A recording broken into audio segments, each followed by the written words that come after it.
Assalamualaikum warahmatullahi wabarakatuh.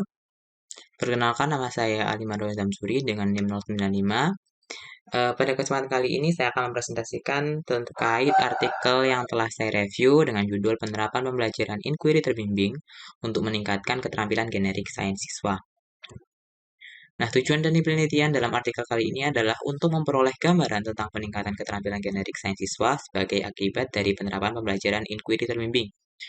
Untuk metode penelitian yang digunakan adalah metode penelitian pra-eksperimen dengan satu kelompok desain pretest dan post-test yang diberikan kepada siswa. Instrumen penelitian yang digunakan adalah model implementasi lembar observasi, hasil tes keterampilan generik sains siswa dalam bentuk tes pilihan ganda, tes tertulis terkait dengan konsep pembiasan cahaya, dan respon angket guru serta siswa dalam pelaksanaan pembelajaran. Sebagai pendahuluan, ilmu fisika merupakan ilmu yang syarat di mana konsep-konsepnya mulai dari sederhana hingga konsep yang lebih kompleks.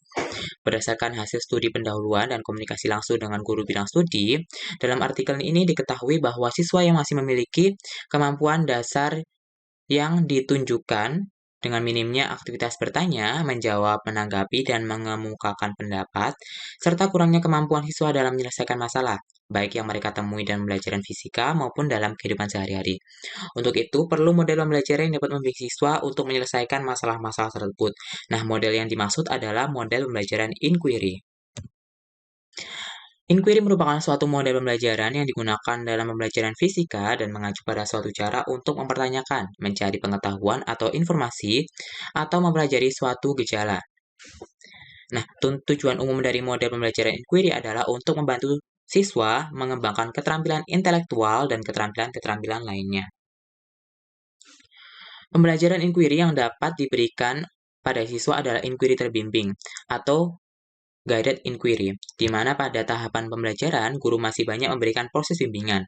Bimbingan yang diberikan dapat berupa pertanyaan-pertanyaan atau melalui lembar kerja siswa yang terstruktur, sehingga siswa dapat memahami konsep.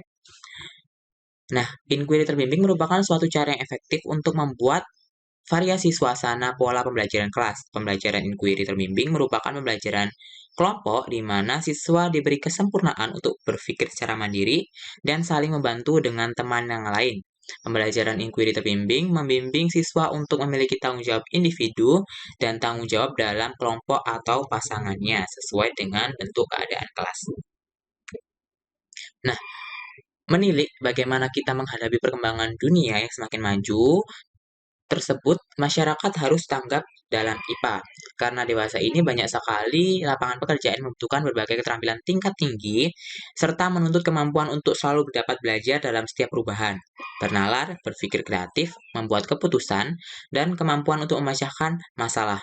Nah, tantangan ini dapat dihadapi melalui paradigma baru belajar sains, yaitu memberikan sejumlah pengalaman kepada siswa untuk mengerti dan membimbing intelektual atau kecakapan berpikir terkait dengan proses-proses berpikir reflektif. Sehingga ketika siswa itu sudah melaksanakan proses berpikir secara reflektif, maka siswa akan lebih mudah untuk meningkatkan keterampilan berpikir tingkat tinggi serta mampu bernalar dan berpikir kreatif dan memecahkan masalah dengan lebih mudah. Menurut Broto Siswoyo, keterampilan generik sains yang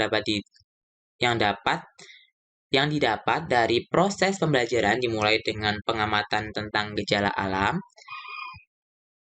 Yang pertama adalah pengamatan langsung, yang kedua adalah pengamatan tidak langsung, yang ketiga adalah kesadaran akan skala besaran atau sense of scale, yang keempat adalah bahasa simbolik, yang kelima adalah logical frame, yang keenam adalah konsistensi logis, yang ketujuh adalah hukum sebab akibat atau causality, yang delapan adalah pemodelan, dan yang kesembilan adalah inferensi logika. Selanjutnya, pembelajaran yang melatih keterampilan generik sains siswa akan menghasilkan siswa yang mampu memahami konsep, menyelesaikan masalah, dan kegiatan ilmiah yang lain serta mampu belajar sendiri dengan efisien dan efektif.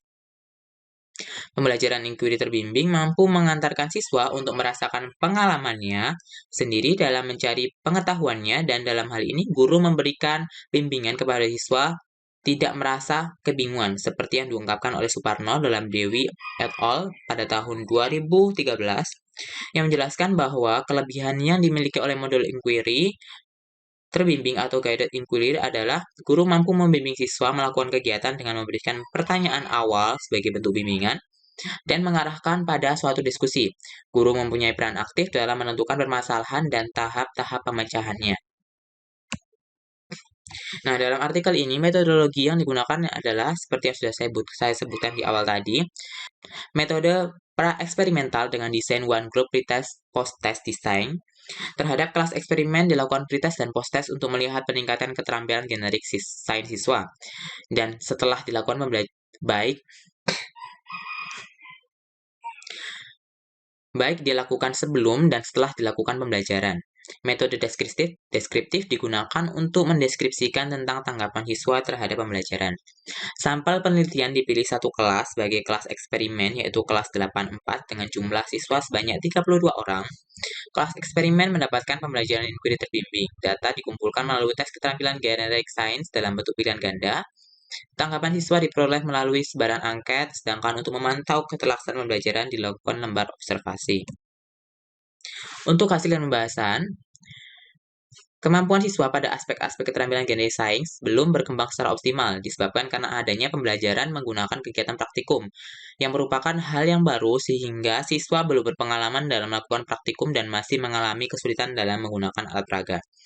Oleh karena itu, perlu adanya waktu berlatih yang lebih luas sampai siswa yang memiliki pemahaman dan pengalaman yang memadai tentang melakukan pengamatan suatu gejala alam melalui kegiatan praktikum. Di sisi lain, rendahnya pencapaian skor rata-rata NGen keterampilan generik sains siswa kemungkinan juga karena jumlah soal yang digunakan untuk mengukur kemampuan keterampilan generik sains siswa tersebut relatif sedikit sehingga hasil yang diperoleh tidak dapat digeneralisasi lebih jauh. Nah, kita lihat pada tabel di sini, kegiatan untuk meningkatkan keterampilan generik sains siswa adalah pembelajaran inquiry atau guided inquiry. Nah, untuk aktivitas di sini, guru memberikan proses bimbingan berupa pertanyaan-pertanyaan pada awal atau melalui lembar kerja siswa yang terstruktur sehingga siswa dapat memahami konsep. Sedangkan aktivitas siswa, di sini siswa akan melakukan berpikir secara mandiri dan saling membantu teman yang lain, serta memiliki tanggung jawab terhadap diri sendiri maupun kelompok pasangannya. Produk yang dihasilkan dari aktivitas guru dan juga aktivitas siswa ini adalah memberikan sejumlah pengalaman kepada siswa untuk mengerti dan membimbing intelektual atau kecakapan berpikir terkait dengan proses-proses berpikir reflektif. Untuk catatan pentingnya, di sini hasilnya adalah menghasilkan siswa yang mampu memahami konsep, menyelesaikan masalah, dan kegiatan ilmiah yang lain serta mampu belajar sendiri dengan efektif dan efisien. Namun, kita kembali lagi ke hasil dan pembahasan di sini karena dihasilkan bahwasanya kemampuan siswa pada aspek keterampilan generik sains siswa belum berkembang secara optimal. Hal ini dikarenakan pada pembelajaran ada pembelajaran yang digunakan menggunakan kegiatan praktikum, yang mana praktikum ini adalah kegiatan pembelajaran yang baru bagi siswa, sehingga perlu adanya waktu berlatih yang lebih luas agar siswa lebih mudah dalam mengamati suatu gejala alam melalui kegiatan praktikum sehingga pengalaman dan pemahamannya akan lebih meningkat. Nah, simpulan dari artikel ini adalah yang pertama, berdasarkan hasil penelitian dapat disimpulkan bahwa pembelajaran inquiry terbimbing secara signifikan dapat lebih meningkatkan keterampilan generik sains siswa.